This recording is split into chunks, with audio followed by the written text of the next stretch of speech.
Bonsoir, nous revoilà. Nous avons ce soir avec nous Cézanne Flandrin, que j'ai rencontré il y a à peu près 9 mois, je crois, sur la rue Reit, dans un club français, en train de danser. Et puis, j'ai retrouvé sa carte et donc je l'ai invitée et j'ai pensé à l'appeler ce soir.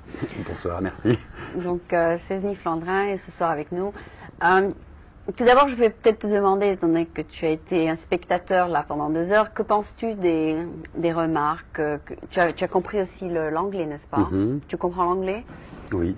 Oui, alors quelles sont tes impressions de ce que les 2 premiers guests avaient à dire? Parce que les téléspectateurs ont sûrement déjà vu les 2 premiers. Ont déjà vu ces premières émissions. Ma foi, je dirais que sur cette critique un peu de la société actuelle, ce qui était fait, effectivement, overconsumption. Oui. De choses inutiles. On est tous un peu affolés, évidemment, par la vitesse que prend le monde, mais ma foi, on vit tous avec notre temps. Et sur le deuxième volet, deuxième émission, j'ai trouvé très intéressant de voir que des managers, finalement, se lançaient encore, ce qui est aussi un signe porteur pour l'avenir, à la fois. Et il y a peut-être trop de consultants. Non, je ne crois pas qu'il y ait trop de consultants. On a de plus en plus besoin de conseils, finalement, puisque le monde, notamment celui des affaires, est de plus en plus difficile. C'est ce que tu voudrais peut-être devenir, un consultant? Je fais des études dans ce sens, puisque je suis venu aux États-Unis faire une pause dans ma vie professionnelle, suivre un MBA. Donc je me destine à manager, ou à être peut-être un jour consultant. Est-ce que tu as déjà travaillé dans une société similaire? Non, pas du tout. bon? Moi, je travaillais dans la communication. Ah, d'accord. Et j'étais homme de radio. Ah, tu étais un disc jockey? Not a disc jockey, mais un directeur des programmes. Un manager, ah d'accord, Voilà. c'est intéressant. Et après 15 ans de radio, j'ai fait une pause à San Francisco. Quand on a fait un début de carrière en France, on se dit que, ma foi, un séjour à l'étranger et dans une ville aussi belle que San Francisco, c'est pas désagréable. Bien sûr, mais c'est une très bonne move, comme on dit en français. Non, comment on dit en français? Un changement. C'est un bon changement et puis c'est un bon peut-être progrès peut-être dans ta vie. Hein? Absolument. Hein, d'accord. Peut-être que tu iras dans un sens un peu plus élevé ou différent ou qui te plaît un peu mieux. C'est ça? Je dirais que tout est ouvert. Lorsqu'on fait le choix de partir, il faut dire que je fais partie d'une université qui s'appelle l'IUA, basée à San Francisco. Nous sommes une centaine d'étudiants, la plupart venant de France, d'horizons différents, d'âges différents. Mais lorsqu'on fait ce choix de venir à l'étranger, je crois qu'on est prêt à beaucoup d'aventures et ma foi, je suis assez ouvert à ce qui pourrait bien m'arriver. Je travaille dans ce sens, à chercher une activité ici, puisque lorsqu'on étudie, nous autres Français, dans un programme MBA aux États-Unis, on a le droit de rester travailler 1 an. Donc on essaie tous de trouver actuellement une activité ici dans la Bay Area pour rester 1 an de plus. D'accord. Et quelles sont tes impressions entre la France et les États-Unis? Est-ce que tu penses qu'il y a beaucoup plus de consommation ici qu'en France? Je crois que comme la France a toujours un peu suivi le mouvement, je dirais que le monde entier suit le mouvement de la consommation à l'américaine, je n'ai pas l'impression qu'il y ait de grandes différences. Je pense que Est-ce que tu consommes, toi, plus ici? Oui, j'ai consommé plus à mon arrivée ici. On consomme plus parce que la communication autour de la consommation est facilitée différemment faite qu'elle ne l'est en France. En France, je pense qu'on suscite le désir. Ici, on provoque l'acte d'achat. Ah, d'accord. Et donc, c'est beaucoup plus direct. Et on te dit d'acheter. Il faut acheter. Voilà, on va parler des sels, des ventes bon marché, des bonnes affaires à faire, beaucoup plus que chez nous en France. En France, on parlera des soldes d'après Noël, dans quelques jours, ou bien... Mais ici, c'est toute l'année. Ici, c'est tout le temps. Et c'est ce qui est un peu affolant et grisant lorsqu'on arrive effectivement aux États-Unis. Alors là, effectivement, on dépense peut-être un peu plus d'argent. Parce qu'on croit qu'on va save money. Qu'on va gagner de l'argent tout en dépensant. C'est quand même un effort marketing extraordinaire. Oui, exactement. Save 70%, mais you have to spend $100. Exactement. C'est un bon psychologie de tromper les gens qui vont faire du saving en dépensant. En dépensant. C'est qu'on appelle deception. Peut-être. D'accord. Et donc, toi, tu veux te lancer, donc tu veux continuer dans la communication? Alors, la communication, lorsqu'on a fait 15 ans de radio, vous faites de la télé, Oui, donc la télévision, quand on aime, on ne s'arrête pas comme ça. La radio, on n'oublie pas non plus. Je crois que la communication est un milieu intéressant parce qu'il a de multiples facettes. On peut y trouver du travail dans le management, comme dans la production, la post-production, l'animation. C'est une chose aussi qui est intéressante. Donc la communication, je ne tire pas un trait. Je ne suis pas venu aux États-Unis pour tirer un trait sur 15 ans d'activité professionnelle, mais peut-être pour donner à travers un MBA, un cadre un peu plus formel à ce que j'avais pu faire auparavant, qui était un peu plus saltimbanque d'une certaine manière. Est-ce que l'IUA a répondu à tes besoins de ce que tu voulais savoir? Oui, je pense que tous les programmes MBA se ressemblent ici aux États-Unis et qu'on découvre effectivement un certain aspect du business, du management qui sont un peu différents de ce qu'on peut apprendre en France.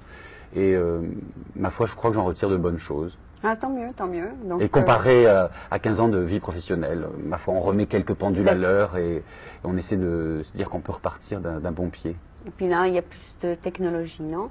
Oui, ici aux États-Unis, on est confronté, un de vos invités récemment parlait de cet Internet qui est bien plus développé que chez nous encore en France, mais nous avions le Minitel qui a bien marché, bien fonctionné également. Mais c'est vrai qu'ici, on se dit qu'il ne faut pas louper le train du progrès. Ah oui, c'est peut-être la différence, ça aussi, avec la France. Mais que si on n'est pas peut-être ici, spécialement peut-être dans la Bay Area, si on n'est pas dans ce qui touche à l'information system, le monde informatique de la Silicon Valley, on est peut-être un petit peu à côté. Mais finalement, je crois que avec nos cultures différentes, nous autres les Français, lorsqu'on vient dans un pays comme les États-Unis, on a peut-être aussi une chance de trouver sa voie, son chemin. Est-ce que vous avez pu communiquer vous-même avec l'Internet ici à Oui, San bien Francisco? sûr. Je crois que la plupart des étudiants de notre université, par la force des choses, sont abonnés, je ne sais pas si on dit, à l'école, sont branchés. Nous avons le net à l'université, mais chacun d'entre nous ayant un ordinateur, on a tous pris une connexion sur le net et nous surfons, puisque c'est l'expression, je crois, qu'on utilise. On surfe sur le net les uns les autres et, ma foi, y trouvons des renseignements précieux. Pour le reste, il est assez vrai que l'utilisation de l'Internet est encore un peu à ses balbutiements d'une certaine manière et que on verra où ça va nous mener et le mener dans les années à venir. D'accord, mais ça ne remplacera pas la radio ou la télévision? Je l'espère, mais il y a déjà des radios sur Internet et des télévisions. Je crois que la combinaison de la télévision et de l'Internet se fait à merveille, mais la radio, on peut, je crois, maintenant écouter des radios peut-être parisiennes, françaises. Sur l'Internet. Sur l'Internet, et je crois qu'à Washington, une radio française s'est montée sur l'Internet. Mais je ne suis pas très sûr qu'elle ait déjà démarré. D'accord, et c'est quelque chose que tu pourrais monter ta propre entreprise sur l'Internet, par exemple? Je pense que sur Internet, oui, pourquoi pas. Il faut trouver le bassin de population parce qu'il faut financer. Bien sûr, comme n'importe quelle entreprise. Il faut financer la montée sur Internet. La montée sur Internet, on ne peut la financer qu'à travers les ventes, comment dirais-je, de pages publicitaires à l'intérieur des homepages. Oui, oui. Donc, oui, il faut avoir donc de la connexion pour proposer à ces annonceurs potentiels de bons tarifs. Non, mais dans la radio, les annonceurs seront par la voix. Oui, mais je crois pas qu'on aurait du mal, je pense, à diffuser sur Internet un produit par la voix en air. Non, mais je dirais dans sa continuité telle qu'elle est diffusée à la radio sur les ondes dans une ville ou dans une région. Il faut avoir un computer bien spécialisé pour ça, c'est ça? Je ne crois pas, mais je crois que le produit ne serait pas adapté à ce qu'est l'Internet. Je pense que l'Internet se transformera beaucoup plus en banque de programmes. Les amateurs de musique classique pourront trouver sur des serveurs la musique classique. D'autres iront trouver leur meilleur rhythm and blues ou disque des années 70. Ça existe déjà, on peut déjà trouver et écouter finalement trouver sa discothèque et non plus la voir chez soi, mais aller se connecter et en profiter ailleurs. Oui, tester et puis l'acheter peut-être. Et peut-être l'acheter, passer commande si le produit est bon, si l'œuvre, s'il s'agit de musique classique, est bonne. Et donc toi, tu es aussi, donc c'est peut-être parce que tu as été dans la radio que tu aimes la musique. C'était une radio-musique ou une Oui, radio alors, talk show? J'ai participé au lancement et dirigé l'antenne d'une radio en France qui, pour la première fois, gérait le trafic sur les autoroutes. C'était donc une radio de traffic news, d'information routière. Et nous avions donc 10% de temps de parole sur une heure moyenne. Et le reste du temps, bien sûr, était consacré à la musique avec un programme musical soft rock, dirait-on ici. Oui, d'accord. Donc, et comment est-ce que tu as développé donc tes talents de danseur? Voilà, parce que tel est le but de ma venue ici, c'était que je dansais un soir, c'était sur 8 Ashbury. Et nous nous sommes rencontrés ce jour-là. Après ce soir-là. Ma foi, j'ai toujours apprécié danser. Ah d'accord. Et tu as développé peut-être des talents de danseur. Oui, j'ai fait de la danse. En fait, je suis comédien aussi de formation. Ah, et j'ai fait un peu de danse. Et ma foi, j'apprécie. J'aime danser. J'aime danser. Donc Mais est-ce qu'on peut gagner sa fille à danser? Je pense que les grands danseurs gagnent leur vie. Moi, je l'ai jamais gagné en dansant. Mais ça n'était pas non plus le but de ma vie, donc je danse pour le fun. Ah, d'accord. Just for fun. Mais on peut toujours assembler le fun à un money making. Merci. Bien sûr, je pense que les danseurs, les grands danseurs sont des gens qui se font plaisir effectivement à travers l'art qu'ils ont choisi d'exercer. Voilà, donc non, mais parce que j'ai pensé que comparé à la average dancer, tu étais, disons, un peu plus above average, hein? Oui, oui, c'est vrai. D'accord. Tu as développé, disons, quelque chose d'un peu plus que, c'est ça? Voilà. Alors, toutes mes bonnes amies de France étant rentrées pour les vacances de Noël, je ne pourrais pas faire une démonstration de quelques tango, valses ou autres rock'n'roll ici, mais on peut t'emmener peut-être dans un club de danse et tu pourras nous faire ça, c'est ça? Ben, volontiers. D'accord, merci beaucoup. Donc, bon, tu es ici depuis combien de temps, non? Ça fait 1 an. D'accord. Et qu'as-tu, enfin, à part l'école, qu'as-tu appris qui te servira dans la vie, qu'as-tu appris de très très solide ici? C'est-à-dire, est-ce que c'est quelque chose tu as appris quelque chose dans la vie que tu n'as pas appris en France, ou bien c'est c'est plutôt des vacances pour toi? C'est un mélange des deux, mais à la fois, je pense que tout en explorant en suivant un nouveau cursus des États-Unis, j'apprenais un certain nombre de choses. Je pouvais les comparer à ce que j'avais pu faire avant. J'ai même pu critiquer mon propre peut-être management à travers ce que j'ai pu étudier ici. Et qu'as-tu découvert? J'ai découvert que la méthode américaine était certainement plus difficile, enfin peut-être plus rigoureuse que la nôtre dans certains domaines, et dans d'autres. La méthode française avait aussi ses qualités. Je crois que le management... Une combinaison des deux serait bien. Et une combinaison des deux, c'est parfait. C'est ce que je vais essayer de faire après ce passage ici. Pour l'instant. Tu vas écrire un livre qui décrit la combinaison des deux, c'est ça? Voilà, pourquoi pas. Ah, d'accord. Je me demandais si tu avais pu découvrir. Par exemple, qu'est-ce qui se fait aux États-Unis qui se fait pas en France?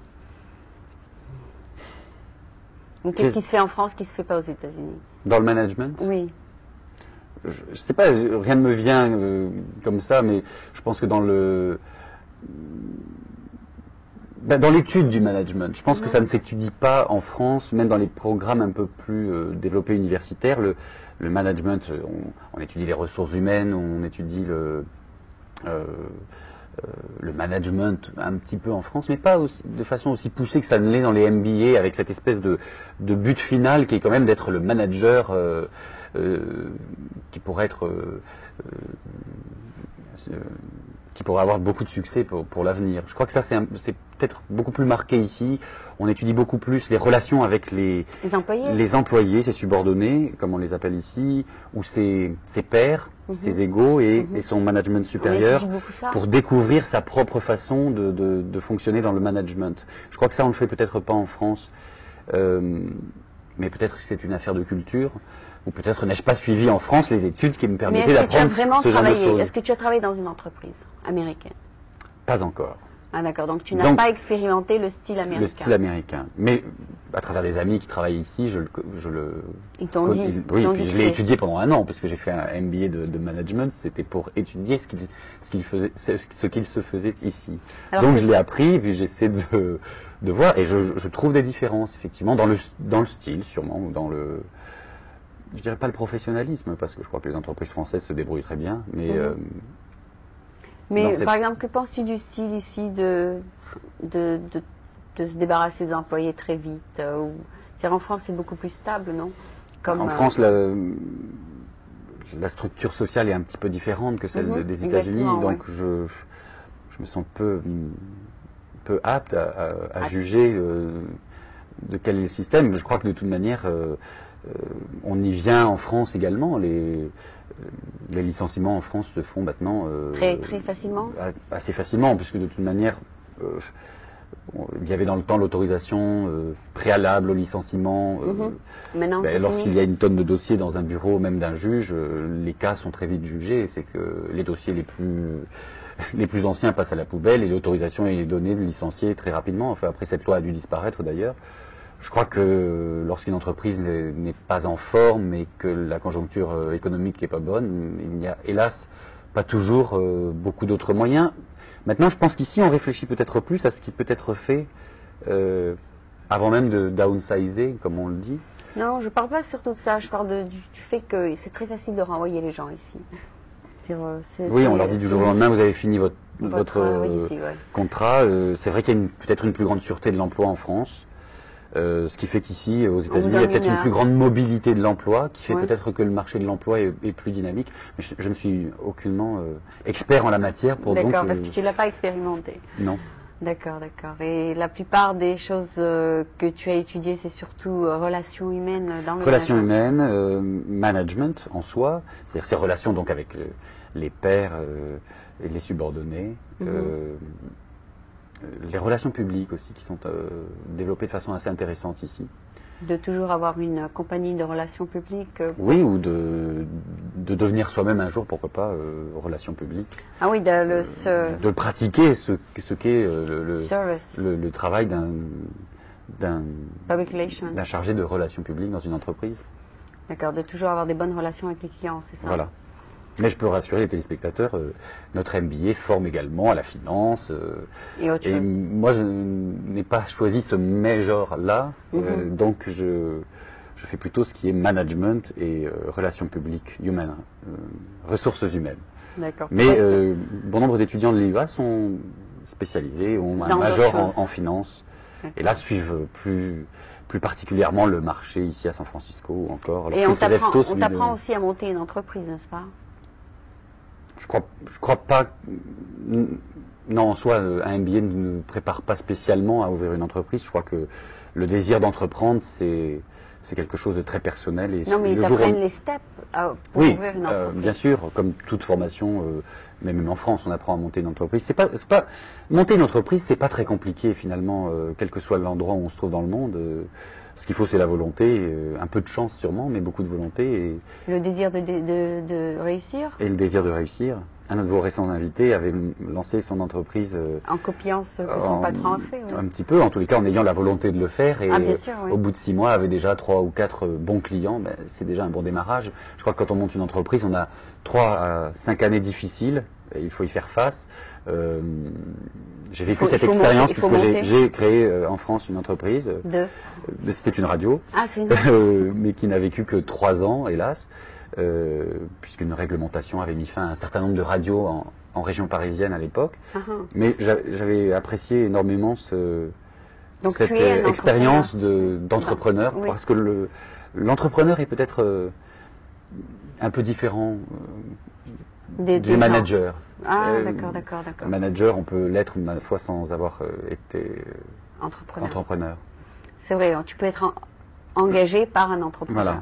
Voilà. L'entrepreneur va apprendre finalement au fur et à mesure des différentes étapes du montage de son entreprise et de son rêve finalement, les aléas de la vie du monde du travail, du monde de l'entreprise, la finance d'entreprise. Je crois que quand on est entrepreneur et qu'on a des soucis financiers, il n'y a pas meilleure école que d'aller négocier avec son banquier un prêt ou une aide financière pour que l'entreprise puisse faire face. Et ça, c'est une très bonne école quand on n'a pas peut-être pris la voie la plus royale des études longues pour devenir manager. Je pense que et quand on en a le désir, entreprendre, c'est quelque chose de fabuleux. D'accord. Donc, tu as exploré un peu tout ça dans la vie, ta propre vie. Dans ma vie professionnelle en France, autour de la radio, puisque c'était toujours donc autour de ce métier qui me passionne et que j'aime. Et que tu vas peut-être explorer après aussi, c'est ça? Oui, je pense. D'accord. Ben, je pense que c'est bien. Je pense que tu nous as un peu dit ce que tu fais ici et dans tes projets, enfin dans ce que tu penses présenter dans tes études. Quelles sont tes études particulières que tu fais? C'est-à-dire, pour un billet, tu dois faire un papier, un thème? Oui, il me restera ma thèse à faire. Voilà, c'est ça. Et cette thèse tournera justement autour de... La radio? Non, je crois pas. Pour une fois, là, j'abandonnerai mon domaine particulier pour choisir l'entreprise, le monde de l'entreprise, de l'entrepreneur, plus exactement. C'est-à-dire entrepreneurship, pour ceux qui parlent anglais et qui nous écoutent. Je vais sûrement faire ma thèse autour de ces gens qui montent des entreprises et qui ont réussi. Ma foi, c'est une façon de montrer que quand on est entrepreneur et qu'on veut réussir. Tu vas montrer des exemples de gens qui ont réussi. Voilà. Ah, c'est une bonne idée, ça. Et comment ils ont réussi. Et comment ils ont réussi. Et comme ça, ils seront un modèle aux autres. Un modèle aux autres, au moins dans ce domaine-là. Les gens n'échoueront pas là où ceux-là ont réussi. Et tu montreras ce qu'il faut éviter, les échecs. Oui, enfin, j'essaierai dans la mesure de mes possibilités de le montrer. D'accord. Mais parce que tu ne parleras pas à des gens qui ont échoué. Pour demander je ne prendrai pas d'exemple de gens qui ont échoué dans cette thèse. Mais il faut montrer ça sera une thèse autour de l'entreprise, mais qui a réussi.